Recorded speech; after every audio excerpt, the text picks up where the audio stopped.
Hello and welcome to the 160th second photography podcast. Got it right that time. First time as well. Really pleased. It's another episode and this one's about lockdown. And this one is not a sad one about lockdown. It's about the potentials within lockdown. So let me explain. So I've done no shooting whatsoever in lockdown. I've done no photography. I've done more video work and I've done more video stuff for YouTube. And that has centered on video production. So unboxing and reviews of video cameras and other things. I just don't feel I can do photography at the moment. And today's question really is, what can you do now in England? So I live in England. England is in the UK, and there are, I think, 4 governments within the UK. There's England, Scotland, Wales, Northern Ireland. Ireland is not in the UK, but it's next to Northern Ireland. And even including Ireland, each government will have a separate policy on lockdown. This Wednesday, the English government relaxed things ever so slightly, and they said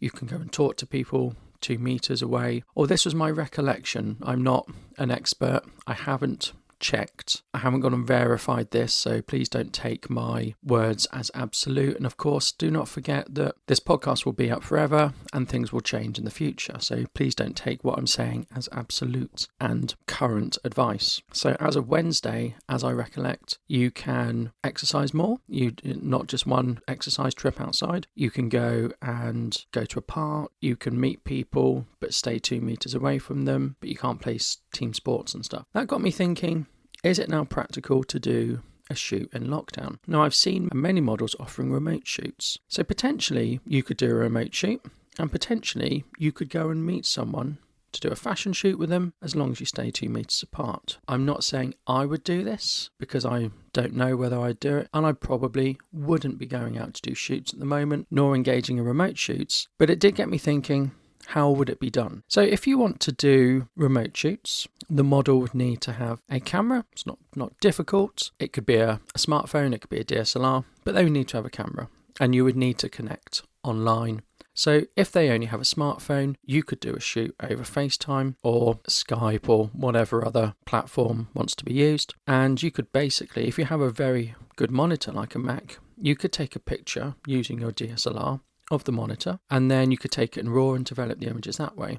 Obviously, a poor internet quality and a not very good monitor would give a pixelated image, but you could shoot that way. I've seen models advertising for shoots where they've got a DSLR and they would do remote shooting that way. So the way you could do that is if the model has a DSLR set up and they have it tethered to a computer and you connect via something like Skype, it's possible to, with their consent, take over their computer. I don't take over sounds such a nasty thing, but take actions on their computer. So you could focus the camera, you could change the settings, and you could effectively press that shutter button. They could set flash up and you could do a shoot, and then later they could send you the RAW files or the JPEGs or whatever you want. So it is possible to do that type of shoot. Personally, I wouldn't want to do that type of shoot. I wouldn't find it particularly engaging. I would feel it quite restrictive, and I'm not that desperate that I want to shoot that I would take that avenue. The next thing, of course, is meeting someone and doing a shoot. So let's take doing portraiture or a fashion shoot. Could quite easily be 2 meters away and do photography in a successful shoot of the person. 2 meters away, you can easily hear each other. You can go out. The advice in England is you can go and meet people, but not inside. It has to be outdoors. So if you wanted to do that, it's possible. But what I would recommend is that you go to a public place, obviously, and you probably don't worry about flash. So I would normally take flash kit with me, and I'd have softbox and stuff. Make your life easier. You don't want people coming into contact. You don't want to have to go and keep adjusting your flashes. Your flashes would have to be 2 meters away from the model, etc., etc. Just use natural light and take a reflector if you need to. Also, pay and do any contracts in advance digitally. So you shouldn't be handing over cash on the day if you're paying for a model. You shouldn't be getting them to sign a piece of paper. You could technically do it with social distancing, but do it all in advance or afterwards and do it digitally. Choose a location where it's not going to be busy. If it's sunny, everyone's going to be out taking advantage of the nice weather if they've been cooped up for a long time. So pick a location where it's not going to be busy. You can easily stay 2 meters apart and you can both get to without having to use public transport. You don't really want to be using public transport. It's not an essential thing doing a photography shoot. So somewhere you can walk to or somewhere you can both get to in a car. Talking about busy, the time of day is going to affect how busy it is. So early in the morning, after sunrise, or late in the afternoon before sunset are better times to shoot anyway because they're golden hour, but it's going to be less busy. You don't want to be shooting at midday because the light's not very good anyway. Probably the key thing for keeping both people safe and comfortable and happy is to agree in advance what 2 meters is. You don't want to continuously be discussing 2 meters and say, oh, step back, do you mind if I come closer? Agree in advance what 2 meters is. Maybe you agree that we're going to be safe and we're going to do 3 meters, but agree how you measure it, how you're going to police it, and how you're going to stick to it. So even with those things, I'm not advising you go and shoot. I'm not advising how to shoot. I'm not advising how to do it and how to shoot. I'm just discussing ideas I've had about how you could do it. But I probably won't be shooting.